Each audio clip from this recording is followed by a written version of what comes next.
Hello friends, welcome to Listen Assam channel. আজি আমি ভিডিওটো ডিসকাস কৰিম ল্যান্ডফৰ্ম কি হয়। লাষ্ট ভিডিওত আমি চাইছিলোঁ what is geomorphic process, what are the geomorphic agents and how these agents bring change to the surface of the earth. আজিৰ এই ভিডিওটো ডাইৰেক্টলি ক্লাছ 11 ফিজিকেল জিঅ'গ্ৰাফিৰ টেক্সটবুকৰ চেপ্টাৰ নম্বৰ 7 পৰা লোৱা হৈছে। হাইলি কনচেপচুৱেল চেপ্টাৰ হয়, গতিকে চেপ্টাৰটো নিজে পঢ়াৰ আগতে মই ভিডিওটো চোৱাটো ৰিকমেণ্ড কৰোঁ, বুজি পোৱাত সুবিধা হ'ব। চ' ল্যান্ডফৰ্ম কি হয়? Small to medium size part of the surface of the earth. In simple language, পৃথিৱীৰ সাৰ্ফেচত থকা যিবিলাক প্ৰাকৃতিক আকৃতি বা বস্তু সেইবিলাকক ল্যান্ডফৰ্ম বুলি কোৱা হয়। যেনেকৈ পাহাৰ, পৰ্বত, হ্ৰদ, নদী, সাগৰ, জংগল, সমতল ভূমি এইবিলাকক ল্যান্ডফৰ্ম বুলি কোৱা হয়। আৰু যিবিলাক জিঅ'মৰ্ফিক এজেন্টছ আছে, যেনেকৈ ৰানিং ৱাটাৰ মানে মুভ কৰি থকা ৱাটাৰ, বা মাটিত থকা পানী গ্ৰাউণ্ড ৱাটাৰ, বতাহ, সাগৰৰ ঢৌ, পৰ্বতত থকা গ্লেছিয়াৰ, এইবিলাকে এই ল্যান্ডফৰ্মবিলাকত বিভিন্ন প্ৰকাৰে চেঞ্জ আনে।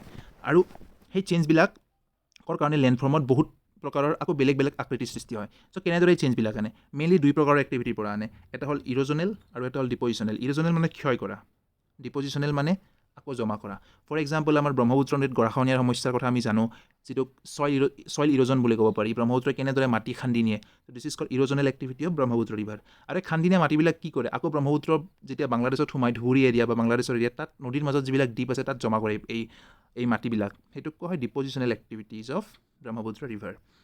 চ' ৰানিং ৱাটাৰৰ এনেকুৱা এক্টিভিটি ক'ত দেখা যায়? মেইনলি এনেকুৱা এৰিয়াত দেখা যায় য'ত বৰষুণ বেছি হয়। অ'কে, চ' বৰষুণ ক'ত বেছি হয় পৃথিৱীত? ইকুইটৰিয়েল ৰিজন আৰু ট্ৰপিকেল ৰিজনত। ইকুইটৰিয়েল মানে বিষুৱ ৰেখা, তাতো সদায় প্ৰচুৰ পৰিমাণে বৰষুণ হয়। আৰু ট্ৰপিকেল ৰিজন মানে ট্ৰপিক অফ কেঞ্চাৰ আৰু ট্ৰপিক অফ কেপ্ৰিকৰ্ণ যিটো এৰিয়াৰ মাজেৰে গৈছে। চ' আমাৰ নৰ্থ ইষ্টৰ মাজেৰে কি গৈছে ক'ব পাৰিবনে? ট্ৰপিক অফ কেঞ্চাৰ, মিজোৰামৰ মাজেৰে গৈছে। চ' নৰ্থ ইষ্টত বৰষুণ বেছি হয়, আৰু সেইকাৰণে আমাৰ নৰ্থ ইষ্টত ৰানিং ৱাটাৰৰ যিটো প্ৰভাৱ, যিটো এফেক্ট, সেইটো বহুত বেছি পৰিমাণে দেখা যায়। আৰু ৰানিং ৱাটাৰ অকল নদীতে নহয়, লিনিয়াৰ আৰু অভাৰলেণ্ড দুই প্ৰকাৰ থাকে। নদীত হোৱা যিটো ৰানিং ৱাটাৰ সেইটোক লিনিয়াৰ বুলি কোৱা হয়। আৰু অভাৰলেণ্ড মানে কি? যিবিলাক এৰিয়াত নদী নাই, ফৰ এক্সাম্পল এইটো এৰিয়া, ইয়াত নদী নাই, কিন্তু ইয়াতো বৰষুণ হৈছে। বৰষুণ হোৱাৰ ফলত কি হ'ব? পানীবিলাক ডাইৰেক্টলি গৈ পেলাই সাগৰত পৰিব বা ডাঙৰ নদীত পৰিব। This is called overland running water and this is called, এইটো নদী হয়, this is called linear running water. আৰু দুই প্ৰকাৰৰ এইটো ৰানিং ৱাটাৰৰ কাৰণে আমাৰ ল্যান্ডফৰ্মত চেঞ্জ আহিব পাৰে। Okay, so' before going in further detail, আমি এটা নদীৰ ষ্টেজবিলাকৰ বিষয়ে চাম। এটা নদীৰ তিনিটা ষ্টেজ থাকে: youthful stage, mature stage and old stage. Youthful, mature and old. নদী এখন যেতিয়া পৰ্বতৰ পৰা সৃষ্টি হয়, সেই নদীখন সমতলত প্ৰৱেশ কৰাৰ আগলৈকে যিটো এৰিয়া থাকে সেইটোক কোৱা হয় ইউথফুল ষ্টেজ। ইয়াত পানীৰ ভেলচিটি খুব বেছি হয়। ফৰ এক্সাম্পল, আপোনালোকে যদি অৰুণাচলত গৈছে পিকনিকৰ কাৰণে, তেতিয়াহ'লে ইউ মাষ্ট হেভ অবজাৰ্ভ কি তাত নিজৰাবিলাকত পানীৰ ভেলচিটি বহুত বেছি থাকে। কোনোবাই যদি লাইক একো সাৱধানতা অৱলম্বন নকৰাকৈ যায়, উটুৱাই লৈ যোৱা নিউজ আমি বহু পৰিমাণে পাওঁ। This is called youthful stage. আৰু তাত ইৰ'জনেল এক্টিভিটি খুব বেছি হয়। আৰু যেতিয়া সমতলত সোমায় তেতিয়া কোৱা হয় মেচিয়ৰ ষ্টেজ। এইটো আমাৰ অসমত ব্ৰহ্মপুত্ৰ নদীৰ যিটো ষ্টেজ হয়, এইটো মেইনলি মেচিয়ৰ ষ্টেজ। আৰু তাৰপিছত সাগৰত পৰাৰ আগতে নদীখনৰ যিটো এটা গম্ভীৰ ৰূপ দেখা পোৱা যায়, সেইটো কোৱা হয় অল্ড ষ্টেজ। নদীখন বহুত মানে গম্ভীৰ হয়, একদম ধীৰ সুস্থিৰ টাইপৰ হৈ যায়। That is called old stage. আৰু এইটো মেইনলি দেখা পোৱা যায় আমাৰ বাংলাদেশত, যিখন আমাৰ ব্ৰহ্মপুত্ৰ নদী পৰিছে, তাত দেখা পোৱা যায়।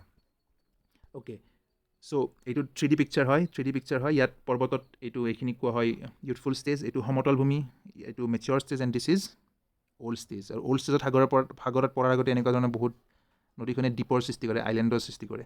এইবিলাকক ডেল্টা বুলি কোৱা হয়। This is again pictures. The first one is youthful stage. নদীখন সৰু থাকে, বহলটো কম থাকে, কিন্তু পানী ভেলচিটি বেছি হয়। সমতল ভূমিত বহলটো মানে ঠিক ঠাক থাকে আৰু ডিচেণ্ট হয়। আৰু দিছ ইজ অল্ড ষ্টেজ। চ' ইৰ'জনেল এক্টিভিটিৰ কাৰণে, মানে নদীৰ পানীৰ ইৰ'জনেল এক্টিভিটিৰ কাৰণে যিবিলাক ল্যান্ডফৰ্ম হয়, তাৰ মেইন কেইটা মই কৈ দিছোঁ ইয়াত: valleys, meanders, pot holes, plunge pool and river terraces. এইকেইটা আপুনি মুখস্থ কৰিবই লাগিব, MCQত ডাইৰেক্টলি আহিব পাৰে। আৰু যদি জিঅ'গ্ৰাফী অপশ্যনেল আছে মেইনছত, তেনেহ'লে ডাইৰেক্টলি ডেছক্ৰিপটিভ কুৱেশ্যনো আহিব পাৰে। চ' আমি এটা এটাকৈ ডিছকাছ কৰিম। ভেলি কি হয়? পৰ্বতত যেতিয়া নদী থাকে, তেতিয়াহ'লে নিশ্চয় দেখিছে এই ফটোটোৰ নিচিনাকৈ নদীখন বহুত তলত থাকে, ছাইডত বহুত ওখ ওখ পাহাৰ থাকে। গতিকে যিটো এইটো ইলংগেটেড ল' এৰিয়া হয় দুখন পাহাৰৰ মাজত, ডেট ইজ কল্ড ভেলি। আৰু এইটো কিয় হয়? ৰিভাৰৰ ইৰ'জনেল এক্টিভিটিৰ কাৰণে হয়। যেতিয়া বৰফ গলি পেলাই পৰ্বতৰ মাজেৰে এটা পানীৰ নলা বৈ যায়, সেই নলাটো যেতিয়া বহুত বছৰ ধৰি বৈ যায়, তেতিয়া আকৌ বৰফ গলা পানী আহে, তেতিয়া ক্ষয় হৈ গৈ পেলাই এনেকুৱা ধৰণৰ নদীৰ সৃষ্টি হয়। আৰু এনেকুৱা টাইপৰ ভেলিবিলাকক দুই প্ৰকাৰত ক'ব পাৰি: এটা হ'ল গৰ্জ আৰু এটা কেনিয়ন। অ'কে, চ' নেক্সট শ্লাইডটোলৈ যাওঁ। This is an example of canyon, and this is in fact a very famous canyon of the world. This is called grand canyon. আৰু এইটো ক'ত আছে? কলোৰাডো ৰিভাৰত আছে, আমেৰিকাৰ এৰিজ'না প্ৰদেশত আছে। প্ৰিলিমছত আহিব পাৰে গ্ৰেণ্ড কেনিয়ন কোনটো নদীত দেখা পোৱা যায়? তো মনত ৰাখিব, কলোৰাডো ৰিভাৰ, দেশ USA আৰু ৰাজ্য এৰিজ'না। অ'কে, চ' নেক্সট হ'ল পট হোল। জলপ্ৰপাতত গৈছে যদি, বা ৱাটাৰফলততো নিশ্চয় গৈছে, আমি চবেই গৈছোঁ। তাত ৱাটাৰফলত যেতিয়া পানী ওপৰৰ পৰা পৰে, এনেকুৱা ধৰণৰ কিছুমান গাঁত দেখা পোৱা যায়। These are called pothole. আমাৰ ৰাস্তাত যিবিলাক গাঁত থাকে সেইবিলাকক পট হোল বুলি কোৱা হয়।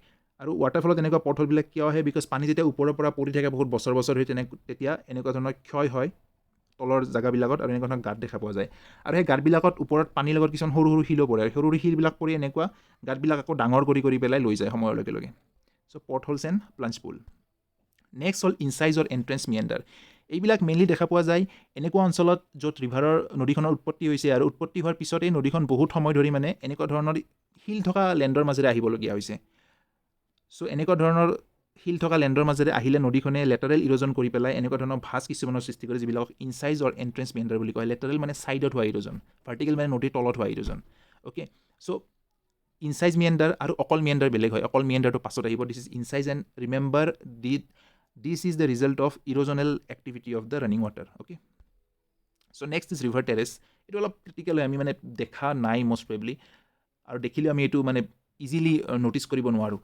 ষ্টিল অলপমান কৈ দিওঁ নদী এখনত যেতিয়া বানপানী হয় তেতিয়া নদীখনে দু চাইডে পলস জমা কৰি দিয়ে আৰু ইয়াৰ পিছত যেতিয়া বহু বছৰ বানপানী নহয় নদীখনৰ কাষত তেতিয়াও নদীখনে এই পলকবিলাক ইৰ'ড কৰে লাহে লাহে চ' কৰাৰ কাৰণে ৰিভাৰ টেৰেছৰ সৃষ্টি হয় এই এৰিয়াটো এটা ৰিভাৰ টেৰেছ হয় আৰু এনেকুৱা ৰিভাৰ টেৰেছ নদীখনৰ দুটা ছাইডতো থাকিব পাৰে বা এটা ছাইডতো থাকিব পাৰে অ'কে চ' আমি ইৰ'জনেল এক্টিভিটিজ চালোঁ এতিয়া চাম আমি ডিপ'জিশ্যনেল এক্টিভিটিজ ত' ডিপ'জিশ্যনেল এক্টিভিটিজৰ কাৰণে মেইনলি যিবিলাক লেণ্ডফৰ্ম হয় সেইবিলাক হ'ল alluvial fans deltas flood plain natural levees point bars meanders and braided channels এইকেইটা মুখস্থ ৰাখিবই লাগিব ডাইৰেক্টলি প্ৰিলিমছত কুৱেশ্যন আহিব পাৰে অ'কে চ' এলুভিয়েল ফেন্স কি হয় যেতিয়া পাহাৰৰ মাজেৰে নদী এখন এনেকৈ নামি আহে দিছ ইজ দ্য ৰিভাৰ নামি আহিলে কি কৰে বহুত ইৰ'জনেল এক্টিভিটিজৰ কাৰণে শিলৰ গুৰি বা মাটিৰ গুৰি লৈ আহে আৰু এনেদৰে যিমান পৰিমাণৰ শিলৰ গুৰি বা মাটিৰ গুৰি লৈ আহে যেতিয়া তাৰ ৱেইটটো বহুত বেছি হয় নদীখনৰ কেপাচিটিৰ বাহিৰত হৈ যায় কেৰি কৰাৰ কাৰণে তেতিয়া নদীখনে কি কৰে যেতিয়া ডাইৰেক্টলি লোৱাৰ এৰিয়াত আহি যায় এনেকৈ সেই মাটিৰ গুৰি বা শিলৰ গুৰিবিলাক এনেকৈ ডাম কৰি পেলায়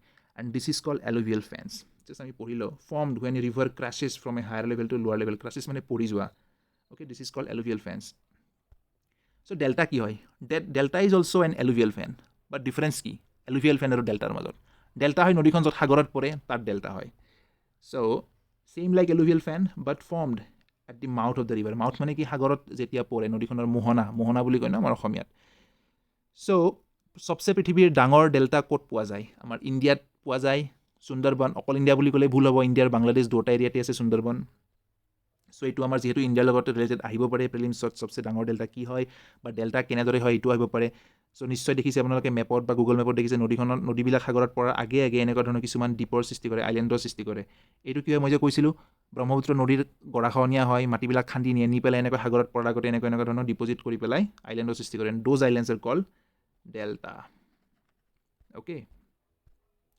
চ' নেক্সট ইজ ফ্লাড প্লেইনটো বহুত ইজি হয় যেতিয়া নদীখনত বানপানী হ'লে কি হয় দু চাইডে পলস পেলায় and that is called flood plain আৰু যিবিলাক পলস পেলায় সেইবিলাক এগ্ৰিকালচাৰৰ কাৰণে খুব ভাল হয় পলসুৱা মাটি হয় ফাৰ্টাইল হয় বাট দ্য প্ৰব্লেম ইজ যে যেতিয়া ৰিপিটেড ফ্লাড হ'ব তেতিয়া এইটো আকৌ ভালতকৈ বেছিহে বেয়া হয় কাৰণ যিবিলাক পলসত খেতি আমাৰ ভাল হ'ব ন সেইটো আকৌ বানপানীৰ কাৰণে ধুই নিব so' basically that is that good for agriculture if repeated flood doesn't happen flood plain a major depositional landform of river Okay, so next is natural levees and point bars. So what is levee? Levee is an English term for মথাউৰি আমাৰ অসমীয়াত মথাউৰি বুলি কয় natural means প্ৰাকৃতিক যিবিলাক নদীৰ নিজৰ কামৰ কাৰণে যিটো প্ৰাকৃতিকভাৱে হোৱা মথাউৰি হয় সেইটো কয় নেচাৰেল লিভিজ নদীত বানপানী হ'লে যেতিয়া পলস পেলায় তেতিয়া কেতিয়াবা কি হয় নদীৰ পাৰে নদীৰ সমান্তৰালভাৱে কিছুমান এনেকুৱা ধৰণৰ আকৃতি দেখা পোৱা যায় these are called natural levees found along with the banks of large river parallel হয় নদীৰ পাৰৰ আৰু নদীবিলাক কিছুমান কেতিয়াবা এনেকুৱা ধৰণৰ ভাঁজ লয় চ' এই ভাঁজবিলাকৰ কাষত যিবিলাক লিভি হ'ব এনেকুৱা পেৰেলেলি সেইবিলাকক ক'ব point bars okay so' next is আমাৰ মিয়েণ্ডাৰ্ছ এনেকুৱা একা বেকা নদী নিশ্চয় দেখিছে এনেকুৱা একা বেকা নদীত থকা যিবিলাক ভাঁজ a series of regular curves মানে ভাঁজ bends turns in the channel of a river these are called meander এইবিলাক ভাঁজবিলাকক মিয়েণ্ডাৰ বুলি কোৱা হয় আৰু কেতিয়াবা কি হয় যেনেকৈ এইটো ভাঁজ হৈছে অ'কে চৰি ইয়াত দেখাই দিছোঁ এইটো ভাঁজ হৈছে কেতিয়াবা ইৰ'জনৰ কাৰণে কি হ'ব নদীখনত থকা এইটো এৰিয়াত থকা পানীখিনিয়ে ইৰ'ড কৰি পেলাই এটা শ্বৰ্টকাটৰ সৃষ্টি কৰিব এনেকৈ আৰু এই শ্বৰ্টকাটটো হোৱাৰ ফলত কি হ'ব পানীয়ে ইয়াৰ পিছত এইটো ৰাস্তাৰে যাব এইটো ৰাস্তা নলয় আৰু এইটো ৰাস্তা এবাণ্ডন হৈ যাব তেতিয়া এইটো ফটোত আহক এতিয়া এই ৱাটাৰ বডিখিনি এবাণ্ডন হৈ গ'ল আৰু নদীখনে এটা বেলেগ এটা ৰাস্তা লৈ ল'লে এনেকৈ ৰাস্তাটো লৈ ল'লে এনেকৈ ঘূৰি নগ'ল চ' এই যিটো ৱাটাৰ বডি হয় that is called oxbow lake okay oxbow lake ঘোঁৰাৰ যিটো খুৰাৰ আকৃতি ন তেনেকুৱা টাইপৰ এই বস্তুটো হয় চ' ডেট ইজ ডেট আমাৰ অসমত স্পেচিয়েলি লোৱাৰ আছামত আৰু বাংলাদেশত অক্সবো লেক বহু পৰিমাণে দেখা যায় মই নিজেই দেখিছোঁ অক্সবো লেক ইভেন আসামত আমাৰ বেকী নদী আছে, লোৱাৰ আসামত বেকী নদীৰ কাৰণে হোৱা অক্সবো লেক আছে, আমাৰ হেৰিত আছে, অসমৰ বৰপেটা জিলাত আছে, পুঠিমাৰী লেক বুলি কোৱা হয়, that is an oxbow lake,